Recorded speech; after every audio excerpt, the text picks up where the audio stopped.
All right, we're gonna do our thing. Here we go. Today, episode 6 is dropping. Industry turntable, Mr. Jam. The topic: radio. Then, now, and the future. Yes.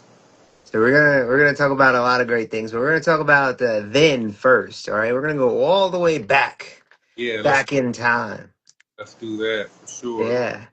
All right, so we're gonna go back to the year, I believe, 1987. And that would be with 92.5 XHRM. Yes. That's right. X. That's where I got my start, 92.5 San Diego. Wow. San Diego. All right. All right. San Diego 92.5. You get your start. I mean, this is your first radio gig. How are you feeling when you get it? How did you get your first radio gig? A lot of people want to break into radio. Let's see what it took back then. And is it the same now? It's a little bit different these days. A lot of things have changed in radio since back then to now. It's been a lot of different steps to where to get to where it is now. But how I landed on radio, I know I spoke on this in the past a little bit, but I didn't actually get my start by doing mixes for radio. How I got my start was sending in a cassette tape of remixes of things that they were playing, songs that they were playing on the radio. And I sent it in to an air personality that was on during the afternoon, addressed it to him, and he called me back like a week later and asked me if he could play my remixes. And I was like, yeah, I thought he was just going to give me some feedback or whatever, but he actually started playing them. He really loved them. And that's kind of how my name went to the next level in San Diego, from, being a mixtape DJ and doing house parties and stuff, to all of a sudden I'm on the radio. And then probably about not even a year later, I was asked to come in to do a high school show called the SOS Jams. And I was the DJ actually doing the mixes, and they brought in students from different high schools, and they came together to do a show, and they talked about what was going on in the school and sports and things like that. So that's how I got my break. And shout out to Gene Harris. He was the air personality, jamming Gene Harris during the daytime. And shout out to Tayati Howard. He was another air personality who had started SOS Jams as well. So I learned a lot from them too. Rest in peace to both of them as well.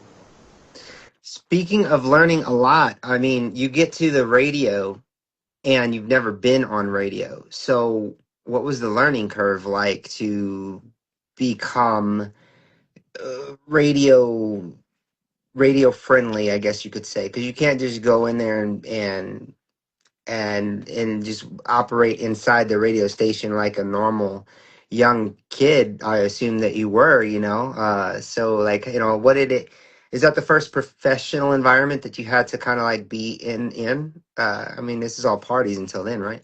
Yeah, and this was the first time, party's a little bit different than radio. You can't play everything that you can play at a party on the radio. So, but to me, it wasn't really hard because back then there wasn't a lot of cussing on hip hop records anyway. You know what I mean? So I really didn't have to worry about that too much. It wasn't a big factor, and basically I wasn't told what to play and what not to play. I was a kid. Hip hop was new. They took it upon me to be the DJ that knows what to play because I have a good ear for music.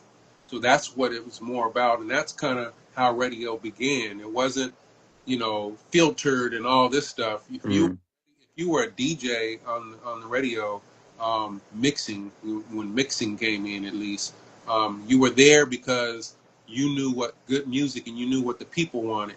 That local radio station would if they were smart, they would get the DJs that were in the clubs playing to the biggest crowds because they can test records, they see what works, what doesn't, and they'll bring that to radio. So they wanted DJs to, do what they do at the beginning of radio, and they left it up to the DJ to kind of, bring in the records and what they thought people should hear. Excellent. Now, did they hook you straight into the radio board? I mean, radio boards are a lot different. I remember the first radio station I got on and what had older equipment, and they were pots, dial pots. You know that. So, so it wasn't just a fader. So the people out there, you know, it was a rotary dial, like a knob. Well, for the mixes, actually, I pre-recorded my mixes. They didn't really have that. They didn't have turntables and all that stuff in there. You know what I mean? Hmm. So they just told me how long my mix should be, and I put together mixes. I can't remember how long they were and segments and things like that, but Hmm. basically, just, it was more about making sure my mix was at a certain length to fit the show. Awesome. Did you have a specific brand of cassette tape that you liked? TDK, I think, was my favorite back then, but I used different ones. BASF, I remember. God, what's some? That's a good question. TIAC, I think, made cassettes. Sony, there was so many different ones, but I remember I was more into the TDK. They had so many different versions, you know what I mean, and levels Hmm. that you can just move up to. I mean, a whole uh, smorgasbord. So I used to like that, and then I used to like when cassette companies used to come out and make one that looked really dope. You know what I mean? Like looked like a reel to reel or something like that. Those were usually the more high end companies that did those. So I really like to get those. I still have them.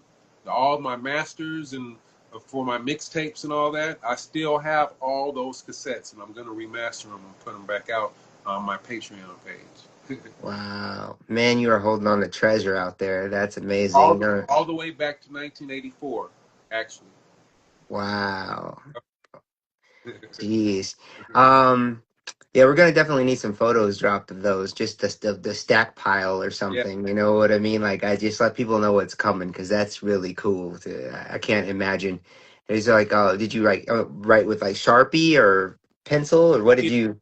everything, whatever. Every Ink pen, Sharpie, you know what I mean. They're all labeled and everything. So probably I think here most of them too. So I can remember exactly when I did them. So. Wow, nice, man. I can't believe it. Did you know that you would be like holding on to these forever or like did you have some Yeah, kind of inclination? that was the plan. Hold on to these forever because that was memories that I could always go back to and play. And I didn't really think about to the public or what the future would hold to where you could actually put it out there, which there's Patreon and stuff where you can actually do it. But Yeah.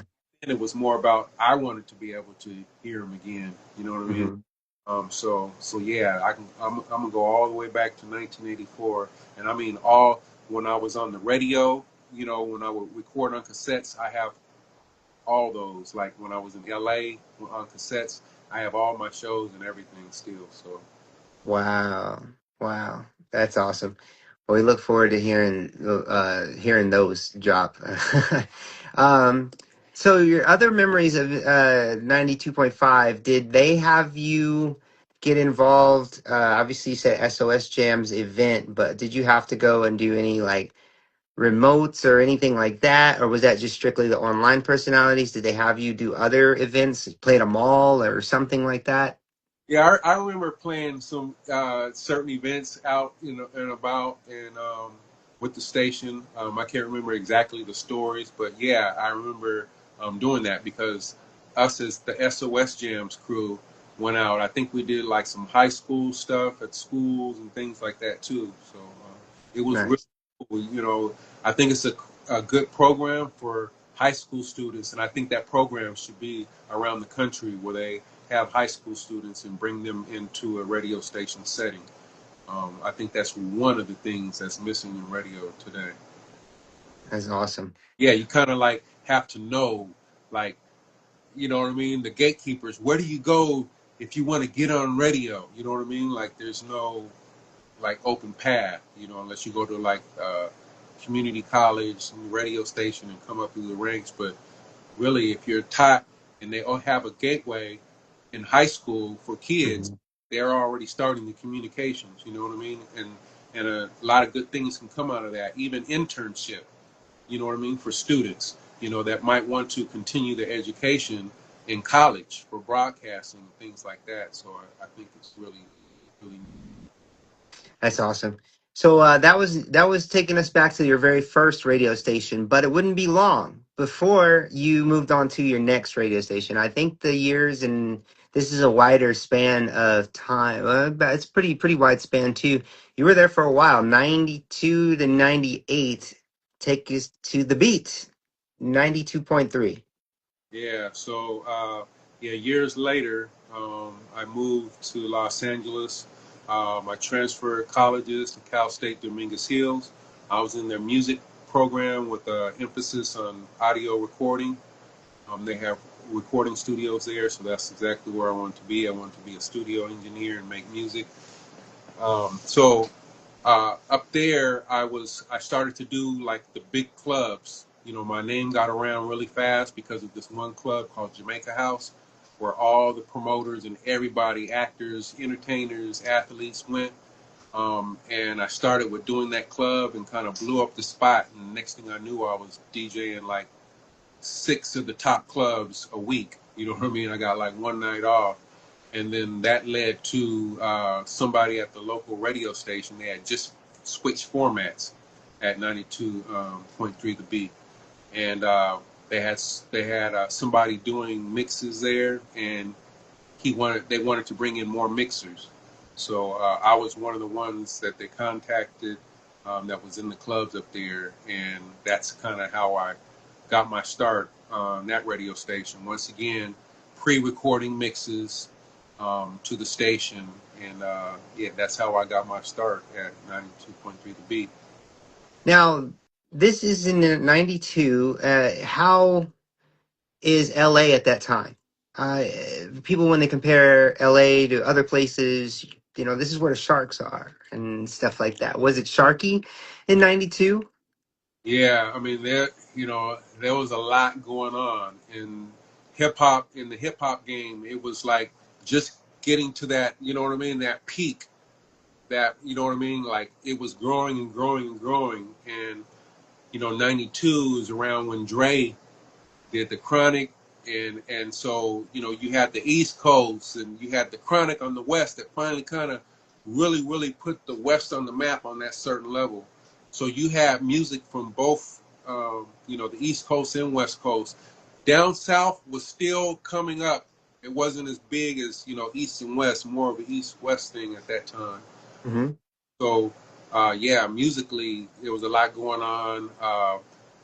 A lot of movement in Los Angeles, a lot of movement with New York artists coming to town, for media. So you had a lot of collaborations going on, people meeting, doing things together.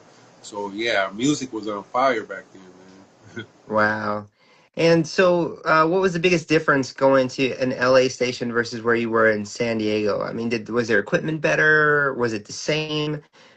What is the kind of some of the biggest things? Were there more rules? What was the difference between SD at that time and LA um, radio? I think LA was more open.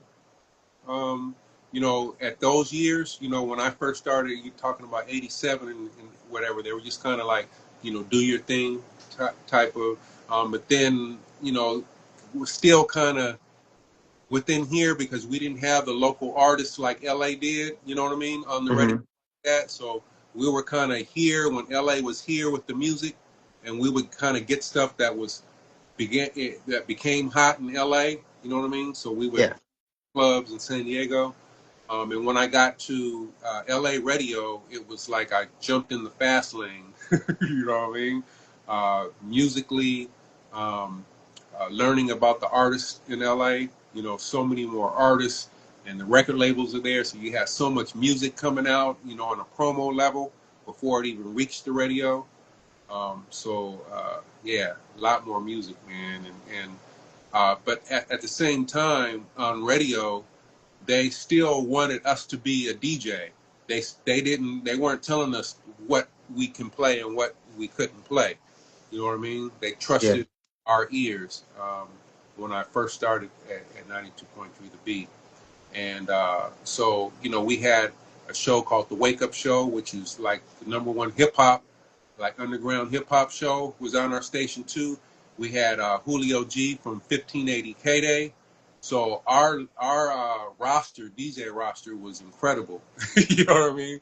We had DJ Melody and Icy Ice from the Beat Junkies, DJ Dunn, DJ Revolution on the Wake Up Show, Prince Ice, King Tech, Sway. Like we were stacked. You know what I mean? So if you can picture all that and everybody kind of just going for what they know, but everybody stayed in their lane at the same time. You got the Wake Up Show. Wake Up Show wasn't trying to be the commercial show playing the commercial music. You know what I mean? They were Yeah. Wu-Tang and, you know what I mean, backpackers and all that, you know what I'm saying? And staying true to what they were doing. And I was more on the clubs side, you know what I mean, representing Yeah. what was going on in the clubs. But then sometimes they intersected, you know what I mean, especially when certain artists got to a certain level, like a Wu-Tang Clan or something like that, and started crossing over. So I was there to kind of, you know, later on I became music slash mix show coordinator. And one of my job with the mix shows was to try to put everybody, you know what I mean, let everybody know what everybody was doing, because shows were just turning in their mixes, or they come to the station and do their show and leave. But nobody was really knowing what each other was playing, you know what I mean, unless they were tuned in to each other's shows. So I started having everybody communicate, and then certain songs that blew up in the Wake Up Show came to the commercial side. So yeah, it was a really good system. That's awesome. So developing that system, I mean, was it a paper system? Was it a typewriter? Was it spreadsheets? I mean, there wasn't really Google Sheets at the time. So like what were you organizing those shows? Well, as far as knowing, keeping everybody abreast of what everybody was doing, they would turn in playlists. So after their show or before, you know, whatever, like the Wake Up Show would write down a list while they were on, you know what I mean, and Mm. write it down, and they would leave it, like, I think on my desk or something, you know what I mean? So I would get it when I come in on Monday or whatever, I would see. And then the mix shows, same thing. They would leave their playlist there in my office, and then I would look over it all, and sometimes I would give like an overview of the playlist or whatever, and give everybody copies to see what everybody else was doing. So it worked. It worked really well. Handwritten? What's that? Handwritten Yeah, playlists? we're all handwritten at that point.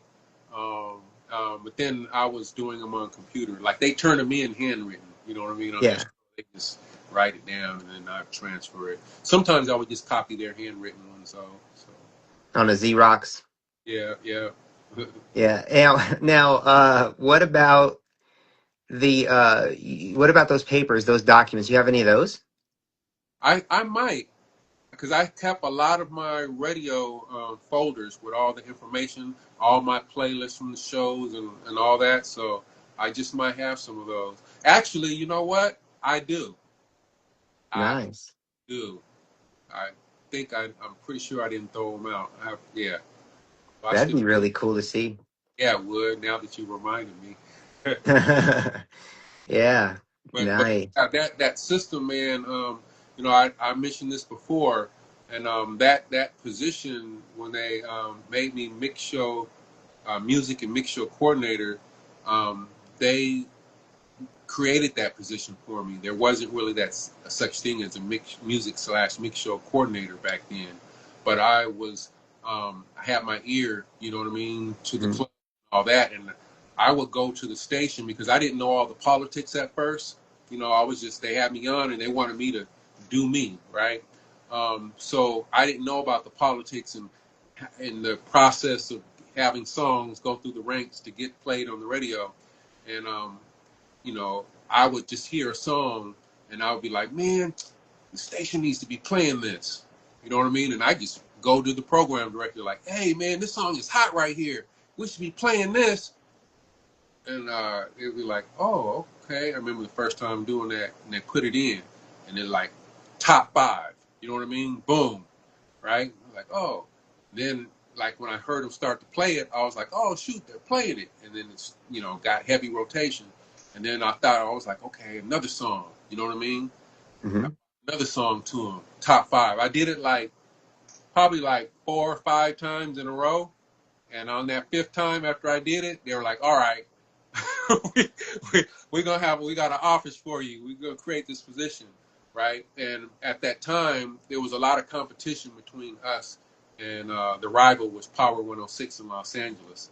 And, it was a big rival. You would have thought we hated each other, you know what I mean, listening to the radio. But, behind the scenes, out in the clubs, we were all cool, you know what I mean? But that was just radio. So it was real, it was a battle going on. So when they created that position for me, and I started kind of bringing everybody together to see what everybody's playing, and, we started going hard, you know what I mean, with all the music.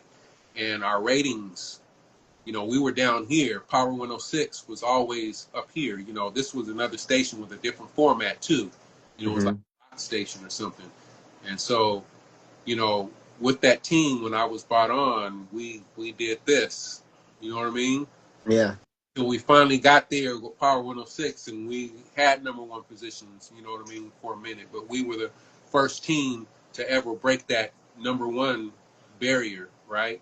And when that happened, back then there was a such thing as, DJ radio conventions that all the record labels would get their artists and have conventions and have their new artists and established artists come out and perform and Q&A and ask questions and just meet and greets and all that, with all the DJs. And that was a huge thing as well in radio that you don't, really see anymore. And they had panels, for all radio programmers would speak on. And I remember back then, once we did this and got to neck and neck with Power 106, the programmers around the country was wondering what we were doing at 92.3 The Beat, right? So I would be speaking on panels at these conventions. I started speaking on panels as the mix show music coordinator, and I was explaining to them what I actually did. You know what I mean? And Yeah. I know after that, mix show coordinators start popping up. You know what I mean?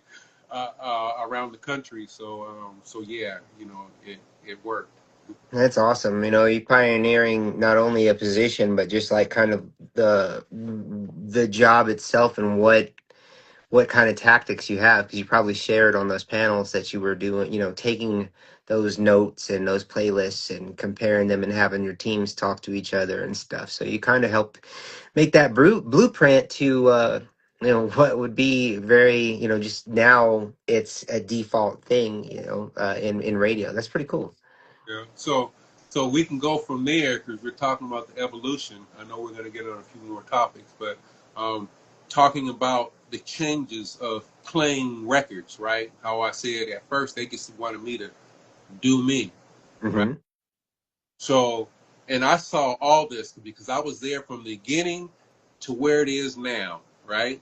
So I saw this happen in front of my eyes over time, little bit at a time, right? So what happens at first? Jam, do you play what's hot? All of a sudden, hey, uh, can you add this song to your playlist? Throw it, mix it in somewhere, you know. Of course, it was one of the songs the station was playing, right? Hmm. Okay, cool. And most of them were records, I could play anyway. But just the fact of, hey, can you throw this one in the mix? And it went from that one, can you throw that one record to, can you throw these two records in your show in the mix somewhere? You got 2 hours, these two records. Then it went to three. Then it went to four. Then it went to 5, 6, 7, 8, 9. To eventually, you know what, DJ, you can only play what's on this list. No more playing records that you believe in, that you think is going to blow up. Nope, we just need you to play these records right here. And please don't play anything outside of this because you'll hear from us type of thing. So can you imagine me going from here, you know what I mean, that whole evolution, and I've got the ear, you know what I mean? Like I'm telling stations what to play and it's blowing up. So that kind of, but, I will say that they were kind of a little lenient with that, but they were serious with it, type of thing. But that just goes to show me how corporate got involved, right? Mm-hmm. The relationships from the radio stations to the record labels. Right? Right. Their job is to get the record played. You know what I'm saying? A lot of them have, families at home. You know what I mean? Record labels looking at them as like, that's your job to get a record played, and they aren't playing it. What are you doing wrong? You know what I mean? So there's a lot of stress in that as well. So, I don't know what the root of all that and why it started. I don't know if it was to save some people's jobs as the labels, you know what I mean, by putting them in there just to test them.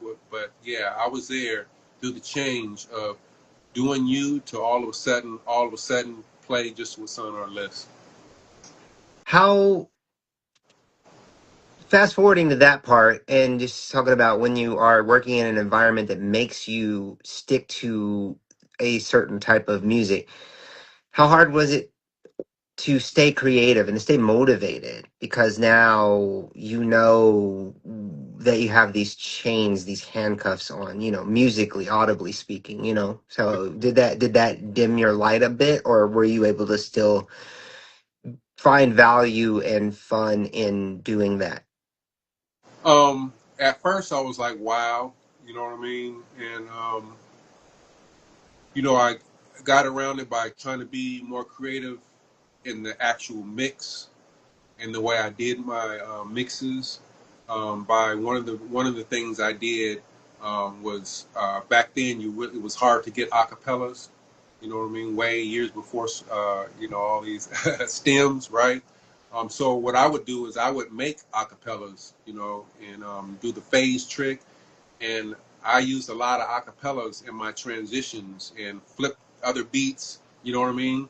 So I was still playing the song that they wanted me to play. Yep, I played that record, but I flipped it. You know what I mean? So that's how I started being creative again and getting around that, and not feeling like a robot. You know what I mean? And especially back then, because there was only a certain amount of records that came out, so you find yourself doing the same mix all a lot more. You know, Hmm. there's a lot more records out now, but yeah. So creatively, um, I started flipping them like that, which also later led to me doing this other trick, and that was and playing remixes. Remixes came out. Oh my goodness! Thank goodness for remixes. I was a remix king. I always was looking for the remixes first. You know what I mean? So I could put it in instead of the regular version. So it went to doing remixes, as well as doing my own remixes of songs, of the hot songs, but putting my own artists on it. You know what I mean? And that's Hmm.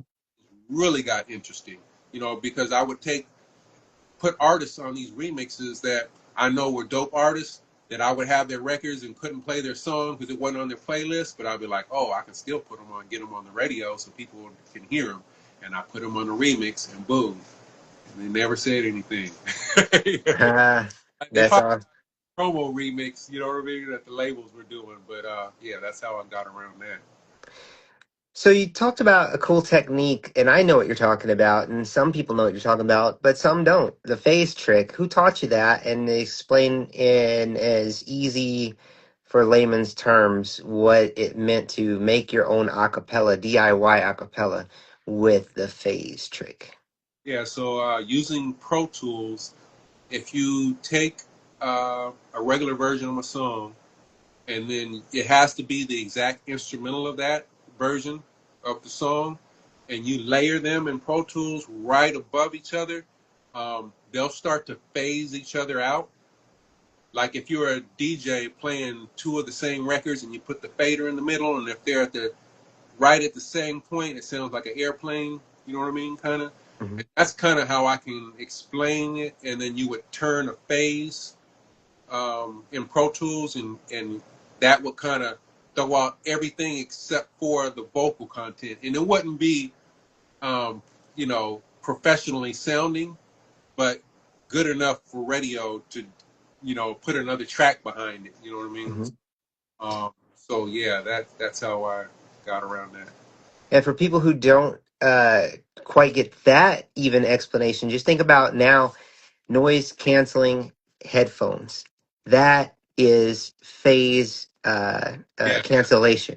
yes, So what you were doing that before they were in headphones and all that stuff. I mean, that's just doing it on the track, and it's physics. It's wild, but yeah, if two sounds hit each other, they basically cancel it out, and you hear what's left. And yeah, now everybody's walking around with face cancellation. They don't even realize it. yeah, exactly. So yeah, man, it went from that, and years later, they developed that the STEM algorithm, to do Hmm. STEMs, and it was another piece of history. I knew one of the reps that was repping for algorithm, and his job was to get the word out about, because it wasn't even out yet; it was in beta form. And Hmm. so his job was to get it to DJs, to have them use it and talk about it. So um, this person was a DJ at the company too, and he knew me and being on the radio. He used to work records. He used to work for record labels, right? So he used to send me records to play, and he knew that I always use acapellas, in my breakdowns, my radio mixes, or whatever, and my regular mixtapes and everything. That was my signature of going and breaking down the acapellas. So he called me and said, "Hey, man, I work for this company, and they came out with this thing, algorithm that will stem and make acapellas and separate tracks." And I was like, "What?" I didn't understand, four. Yeah, you can get four different tracks, and then I was like, "Whoa," you know what I mean? I just knew acapella. So he was like, "Yeah." So I knew you're an acapella person, so I want to send this to you and mess with it. So he sent me this to me, and it wasn't even available for Macs yet. You know what I mean? I had to I used my iPad and the program DJ, because that's the algorithm, same company. So Hmm. they like sent me an iPad and sent me a controller and everything, and I remixed a couple of Snoop's records. You know what I mean, for them, and made a video, which you can see on my website, djjam.com, on the front page, I believe. So yeah, they use that as a promo clip to promote the algorithm. And as soon as I did that and found out what it could do, I immediately called Serato, reached out to Serato and the company Reloop that I'm sponsored by, and said, "Hey man, you guys need to get with this company and get this in your products." And yeah, they're in all products now. So shout out, Yeah. shout out algorithm, and shout out Charles Dixon for sending it to me. That's awesome. So, the back to we're going back to the mid '90s here, the beat days, 92, 98. Let's. You mentioned that you spoke on panels and stuff. Did you go to and do you have stories about the Mix Show Power Summit? Were you at those? Weren't they held in like where was it? Uh, Puerto Rico, right? yes, Yeah, those are like like legendary, but yeah, like I don't know anything about them because I was not that was before really my time. So tell me about the Mix Show Power Summit. man, and hopefully they'll get back to being that way again. But this was in the heyday when labels have big budgets, you know what I mean, to spend, and they would basically find a resort. It could be, at first it was around different places in the United States, because other companies gave these things too. So I think Mix Show Power Summit was even in Miami one year, as well. So they moved it around to different places, but it was, at first they were at big hotels, and then they went from being at hotels to resorts, and then basically taking them, you know, overseas, Puerto Rico or whatever, and to a big resort. And they wanted to basically keep everybody there. You know what I mean? That's why they put it at a resort, so they really didn't have to leave. You know, they might have a couple events off resort, at a big event center for performances, for some of the groups, but pretty much there was things going on at different times. You had a whole schedule of things going on from, like, Wednesday through Sunday. You know what I mean? Hmm. This is the time where you could talk to DJs from all across the country and the world. DJs flew in from other countries even, and get to sit and chop it up with artists that were out, some of the big artists and get drops from them and talk to them about their music. And that was a really good time, and you really don't see that happening anymore. Yeah. Do you have any photos or videos from that stuff? Yes, I do. Yep, I have videos and photos of everything. But yeah, me and Snoop performed at a few of them as well. I know I have those on video, but I have video just going around those things. You know what I mean? So yeah, Oh, I'd love to see that because that just really shows like a past time of networking the artists. I believe I may have seen some kind of footage through some point in time, but I mean, artists would have their CDs with them yep, too, yep. right? And with Uh, yeah, Labels would have, things to give to the DJs, whether new record that's not out yet, promo copies or white labels or records because, test pressings, because they're exclusive, you know what I mean? yeah, Gear, t-shirts, hats, hoodie, whatever to promote their artists, so they wow, got swag, you know what I mean? And I kept all that stuff, you know what I mean? wow. All the t-shirts and little marketing, little frisbees and all that stuff that the record labels used to do to promote the artist albums and all that. I kept everything. We need photos. I We have them. need photos. Yeah, Oh man, that's awesome. I can't wait. I have visuals, video, and photos of everything basically that we discuss. Wow. Yeah, so this is awesome. So now we're gonna travel a little bit further here and go to the next radio station that you happen to be at. You went from the Beat to Power 106. So Yes. that's across the street, right? You had a rivalry there. Now you are with the rival. So my goodness, Mr. LeBron status there. Yeah. Yeah. What's it like playing for the other team? Yeah. Trying to bring This home gold. crazy story. There's, I'll get to it in a second, but two people who have actually done what I've done, me and then one other person. So this was 1998. Snoop left Death Row, and Master P picked him up and signed him. And so they worked on music, on the albums and everything. And then it was time to tour.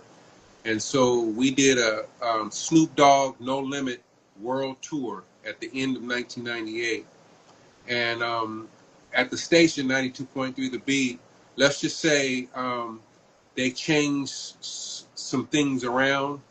Um, Employees, maybe certain employees weren't there anymore. And when that happened, I felt like, wow, you know what I mean? Like that was kind of like my lifeline here, the person that taught me a lot or whatever. And so I was kind of sad about it. And when I would go on tour with Snoop, I would, would go to the station and say, hey, we got it. I have to go on tour. And they'd be like, oh, no problem. Go do your thing. You can just call in. We can talk music on the phone, whatever. You hear some hot stuff, cool, cool. When I got back, I still have my, office or whatever. No problem. And so this time I went to him and basically I said, hey, I'm about to go on this tour. And when I come back, I'm not coming back, basically. And and they were like, "Whoa, okay." So I had talked to Snoop as well, about the situation, and he was like, at that time, he had just started his own radio show at Power 106, which was across the street. So at the time, people were like, "Whoa, that's weird. Jam is Snoop's DJ, and he's at the Beat, but Snoop is at Power. You know what I mean? They're not together." So that was weird, but it was actually cool, right? Because I was at one station, you know what I mean, and he was at the other, so we had both stations covered. So, but when that happened, Snoop was like, "Man, just come and DJ on my show and help produce it, right?"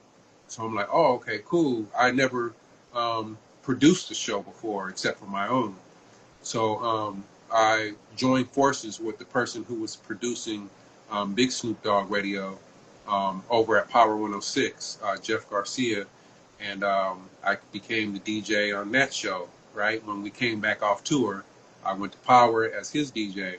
But then um, the Demiza, which was the music director of PD at the time, asked me if I wanted to be one of the mix show DJs there too at Power, and that surprised me because I didn't, know, I was on the air as one of the main DJs at the other station. I didn't know if he would have wanted me on that spot. So he asked me that, and I was just like, "Whoa!" I'm like, "Oh, cool."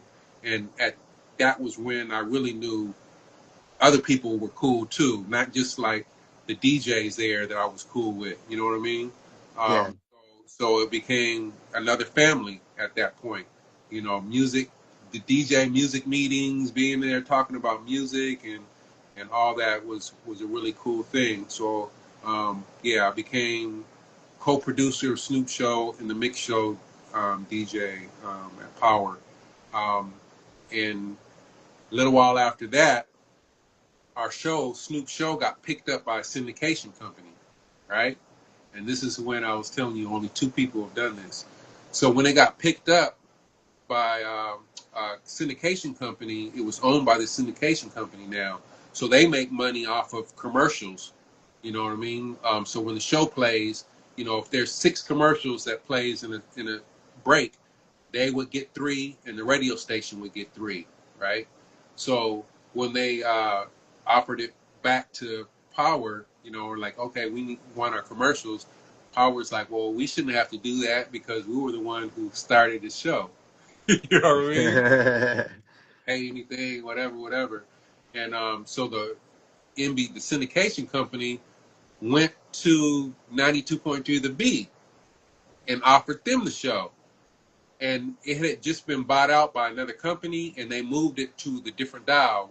Instead of 92.3, it moved to 100.3 The Beat, right? And hmm the show.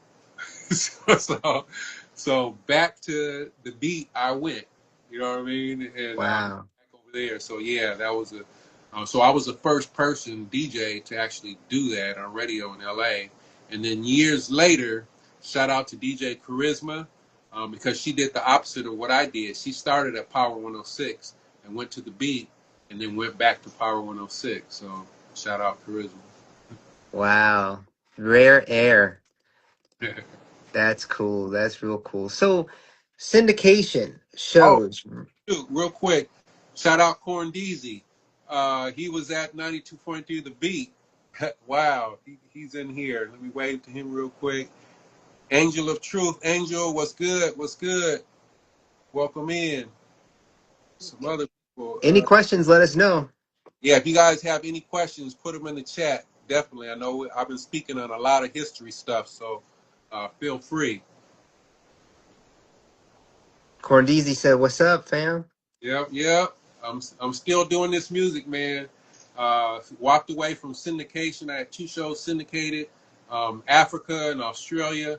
I walked away from those last year to concentrate on my brands, which came from 2 of them were my radio shows, Hotspot and Midnight Grooves, which I started in LA radio. Shout out to Michelle S. for letting me start Midnight Grooves, which was the first of its kind where I mixed R&B with sensual hip hop music and made a show of it called Midnight Grooves. And then I started a project called W Balls, which I started with Snoop, which is street anthems. And then 2003, I started a brand called Sin City, which is house, EDM, as well as dubstep and trap. So I'm back concentrating on those and doing visual projects of these, right? I was doing these years ago, but there was no platforms where I could put it for the world to see. It always got muted or taken down by YouTube or whatever. But in today's world, you can. Shout out to Patreon. And now I'm, on my 5th visual project of the year, started since February. And next week, Sin City Atlantic Nights visual will be released to my community on Wednesday and to the public next Friday. So stay tuned for that. Yes, yes. Make sure you check that out.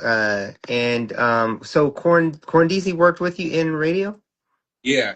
He was a DJ. He was out in the streets, street team, everything. You know what I mean? Doing his thing and representing the stations. And back then, man, shout out to Corn Dog too, because you know, you don't really see stations doing that anymore. You know what I mean? Like Mm. hitting the streets. We were in the streets with it, all over representing the station. You don't see stations doing any of that anymore. Budgets are cut. Radio's not what it used to be. But you know that what we did made a difference. You know what I mean? And that Hmm. contributed to us taking that number one slot and getting that to that level because we were out there with the people. So, I think enough time has passed. I know what a street team is, but I think it would be really cool to kind of explain exactly what a street team was back then. I mean, there's still street teams to this day. I saw one when I was at the last conference I was at, the Fleet DJs conference. There's people who run street teams. They do a great job of still kind of keeping that vibe going, but and actually getting out and about. But yes, talk about street teams, the real authentic old, back in the day street teams and like what they would do and their main core missions. Being very creative was key. Very creative with what they're doing, but getting out there in the streets and not trying to do anything in violation, but whatever you could do to market, yourself, market the station, and just getting out and talking to the people, whether if it's giving out T-shirts or stickers or having a DJ on location somewhere at a concert, at a meet and greet, in store at a privately owned mom and pop, business in town. You know what I mean? You don't see that either, going to local businesses, but that's what it takes. And all these places and businesses would be tuned into the radio because they were representing like that and they gave back to the community. So the street team was responsible for being on location and spreading the word big time. So if you've ever seen flyers pasted up on street poles or something, which I do still see in California, which is awesome. That's a technique in itself.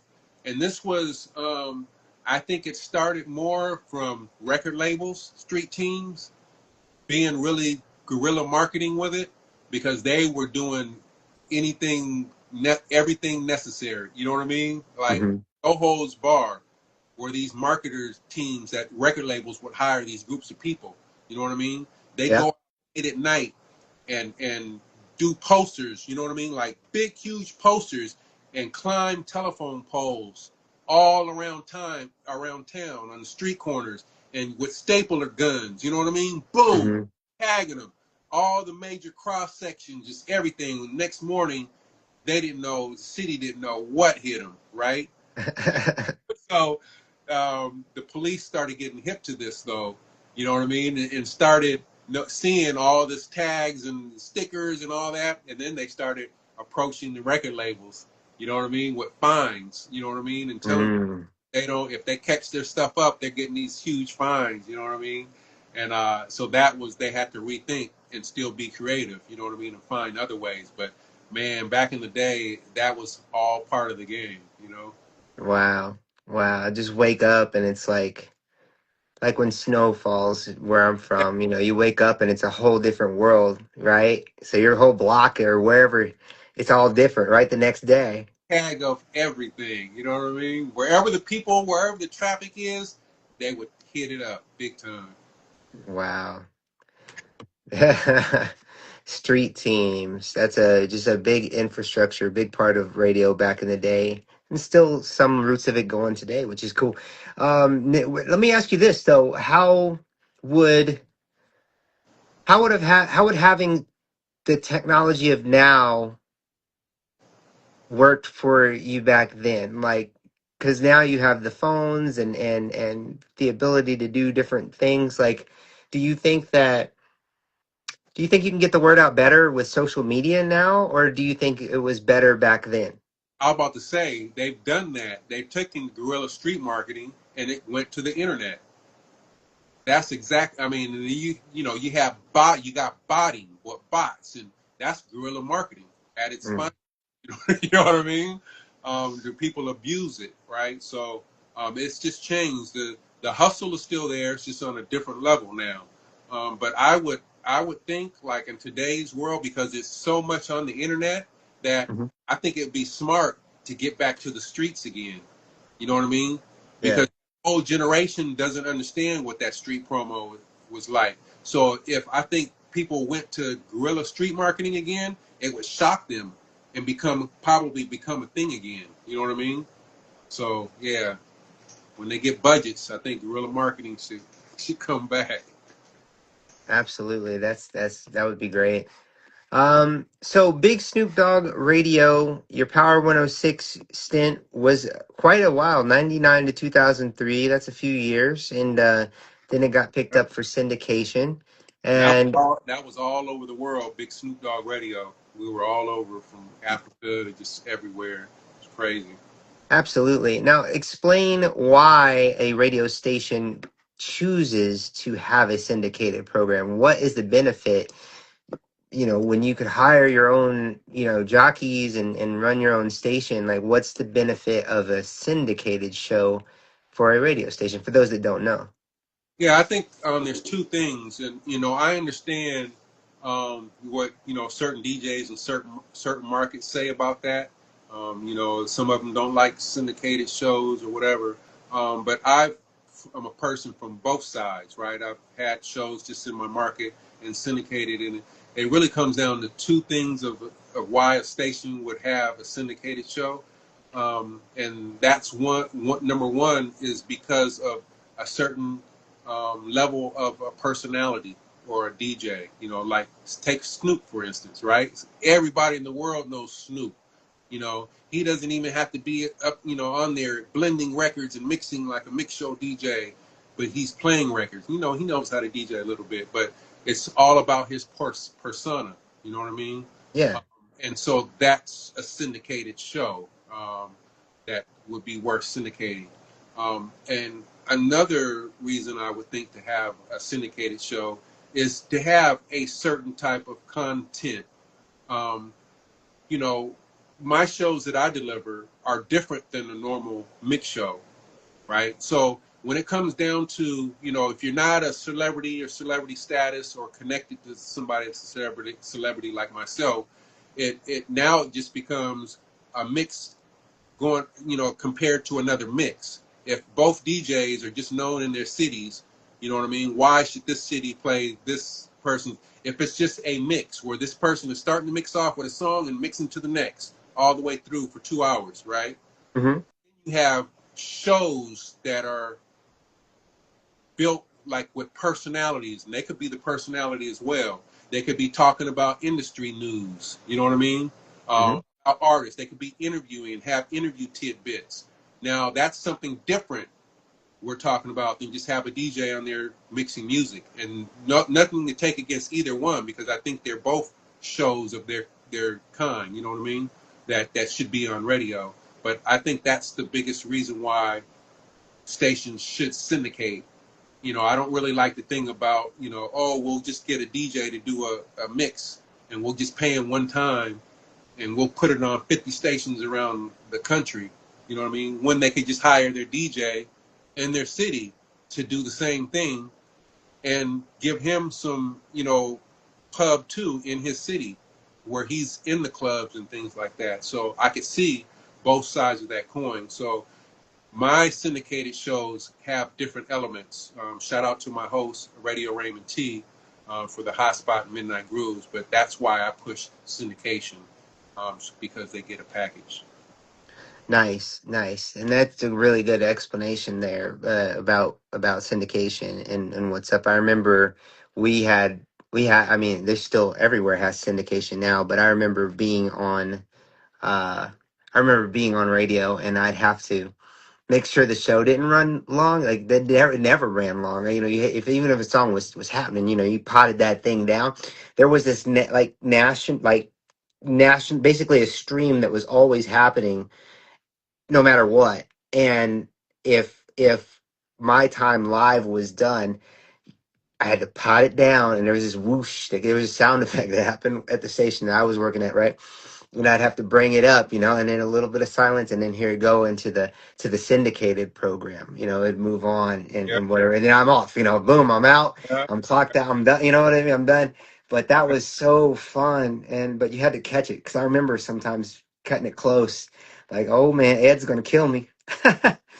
But Yeah, shout out Corndeezy. Thanks for stopping through once again, my man.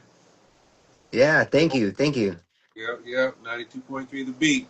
And anybody watching, if you have questions, let us know. Today's topic, we are talking about radio then, now, and the future. We're still on then. We talked a little bit of now, but we have a lot more to talk about. Running up on an hour. Can you believe that? I know. We can always be to be continued. You know what I mean? Absolutely. First half. First half, part one, Yeah, then, now, forever, then, now, and the future. Radio, then, now, and the future. This was such a great episode. Episode 6. Jam, thank you again for having me on with you to ask you these questions. yes. Um, and yeah, tell everybody about what you got going on and make sure they know all the places to catch it. Yeah. Make sure all my links, all my keys to my houses are in my Giganomics app. You can check that in my bio. Click that Giganomics link, and you'll see everything. All my links to all my platforms. But once again, tonight, after we get off of here, my Sin City audio version of Atlantic Nights will be put up and released to the public. So as soon as we get off of here, I'm releasing it to the public. And next week, the visual version hits Wednesday to my community and on Friday to the public. And this visual is crazy. Wait till you guys see this. And don't forget, if you aren't part of my community, click that Giganomics link and find that Patreon sign up button. Click that, enter your email, and download the Patreon app so you get access to all my projects and everything that I do. Absolutely. Jam, thanks so much, my friend. All right. See y'all next time, next week. Peace.